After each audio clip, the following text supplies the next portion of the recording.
तो कैसे हैं आप सभी लोग? आप सभी का सामर्थ्य सिविल सर्विसेज के यूट्यूब चैनल पर हार्दिक स्वागत है। आज 29 दिसंबर की करंट अफेयर्स हम इस क्लास में पढ़ेंगे। तो शुरू करते हैं मुख्य खबरों के साथ। मुख्यमंत्री ने किया अनुमोदन, Rajiv Gandhi scholarship for academic excellence योजना के लिए 65 करोड़ रुपए मंजूर।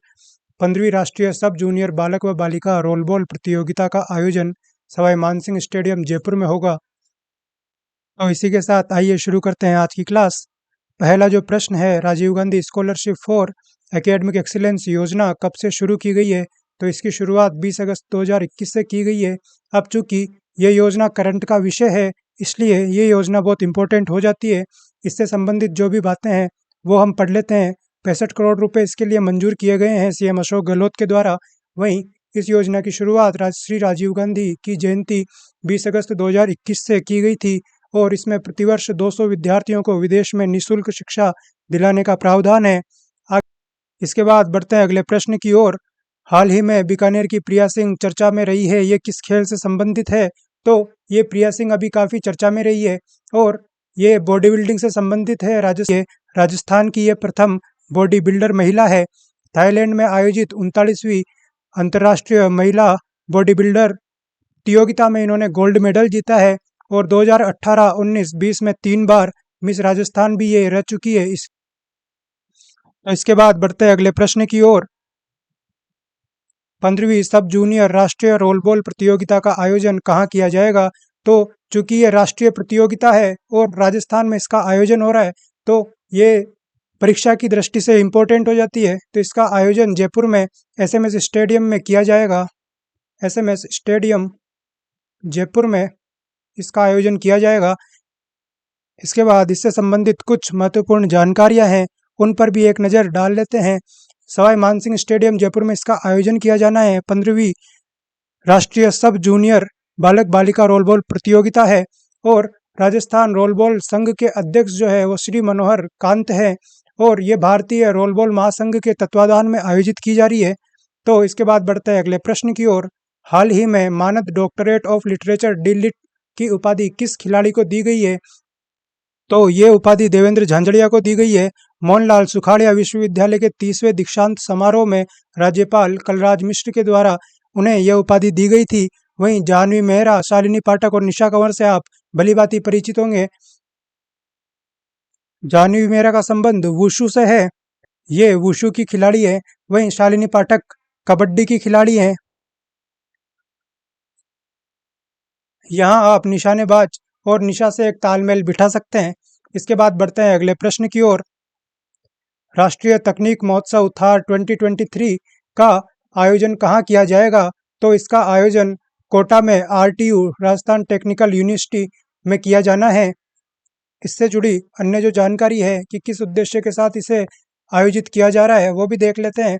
तो विद्यार्थियों की टेक्निकल और मैनेजमेंट स्किल्स को डेवलप करने और तकनीकी शिक्षा के विद्यार्थियों में छिपी प्रतिभा को निखारने तथा उचित मंच देने के उद्देश्य से 24 से 26 फरवरी तक 3 दिवसीय राष्ट्रीय स्तरीय तकनीकी महोत्सव थार 2023 का आयोजन राजस्थान तकनीकी विश्वविद्यालय कोटा में किया जाएगा।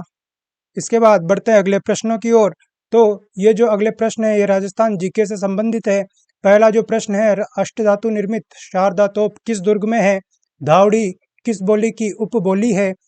आमेर की तुलना क्रेमलिन से किस विदेशी इतिहासकर्ता ने की? वहीं गदर पार्टी की स्थापना किसने की? कर्नल टॉड के घोड़े का नाम क्या था? ये सभी प्रश्न आपको कमेंट में इनके उत्तर देने हैं। इसके बाद में आगे बढ़ते हैं।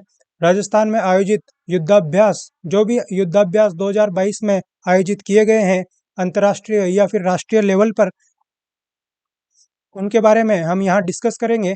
पहला जो है ऑपरेशन सर्द हवा, ये बीएसएफ द्वारा पश्चिमी अंतर्राष्ट्रीय सीमा पर आयोजित किया गया था। वहीं अल नजाह, ये इसका चौथा संस्करण था और भारत और ओमान के बीच में यह युद्धाभ्यास होता है।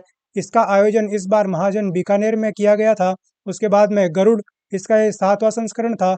भारत और फ्रांस के बीच में यह युद्धाभ्यास होता है। वहीं इस बार इसका आयोजन जोधपुर में किया गया था। शत्रुनाश युद्धाभ्यास जो है वो भारतीय सेना की दक्षिणी पश्चिमी कमान द्वारा महाजन बीकानेर में आयोजित किया गया था। ओस्टा हिंद 2022 भारत और ऑस्ट्रेलिया के बीच में महाजन बीकानेर में आयोजित किया गया था। और सुरक्षा मंथन 2022 भारतीय सेना की डेजर्ट कोर द्वारा जोधपुर में आयोजित किया गया था। तो ये सभी आपको याद रखने हैं और सामर्थ्य सिविल सर्विसेज के टेलीग्राम चैनल को जरूर ज्वाइन करना है। तो ये जो पेज है ये एक तरीके से मसाले का काम करेगा आपके एग्जाम में, क्योंकि यहाँ पर समग्र जानकारी मैं एक पेज में आपसे शेयर करता हूँ और ये टेलीग्राम चैनल का लिंक है। तो यहाँ से आप टेलीग्राम से जुड़ सकते हैं। वैसे तो मैं इस लिंक को डिस्क्रिप्शन में भी डाल दूंगा, वहाँ से आप एक लिंक के थ्रू मेरे टेलीग्राम चैनल सामर्थ्य सिविल सर्विसेज से जुड़ जाएंगे। तो इसके बाद बढ़ते हैं आगे। रिवीजन 28 दिसंबर का एक बार कर लेते हैं। मुख्यमंत्री अशोक गहलोत व पर्यटन मंत्री विश्वेंद्र सिंह के द्वारा वर्चुअल माध्यम से राजस्थान में कहां पर हेलीकॉप्टर जॉय राइड की शुरुआत की है? तो इसकी शुरुआत सम जैसलमेर में की गई है।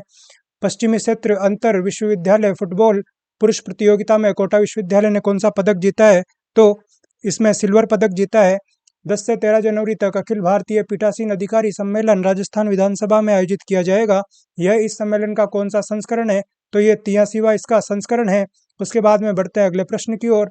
18वीं राष्ट्रीय स्काउट गाइड जम्बूरी का आयोजन कहाँ किया जाएगा? तो रोहट पाली में इसका आयोजन किया जाए। सूचना एवं जनसंपर्क विभाग को इफेक्टिव गवर्नमेंट कम्युनिकेशन अवार्ड दिया गया है।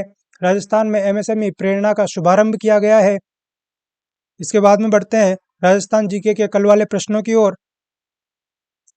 तो पहला प्रश्न, देश हितैषणी सभा की स्थापना कब हुई थी?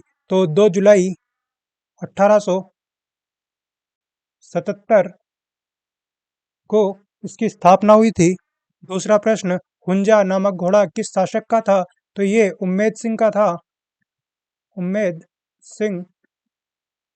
वहीं आईजीएनपी का उद्घाटन किसके द्वारा किया गया था? तो इसका आंसर होगा गोविंद वल्लभ पंत के द्वारा इसका उद्घाटन किया गया था। चौथा जो प्रश्न है, चार बेत लोकनाट्य मूलतः कहाँ का है? तो यह मूलतः अफगानिस्तान का है और पश्तो भाषा में था ये जब शुरू हुआ था, अफगानिस्तान। और ये वर्तमान में टोंक का प्रसिद्ध है।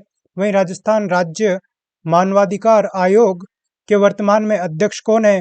तो इसके वर्तमान में अध्यक्ष श्री गोपाल कृष्ण व्यास हैं। तो इसी के साथ आज की क्लास यहीं समाप्त करते हैं। आप टेलीग्राम चैनल को जरूर ज्वाइन कीजिएगा, वहाँ से आपको आपके एग्ज़ाम के लिए मसाले मिलेंगे। Thank you.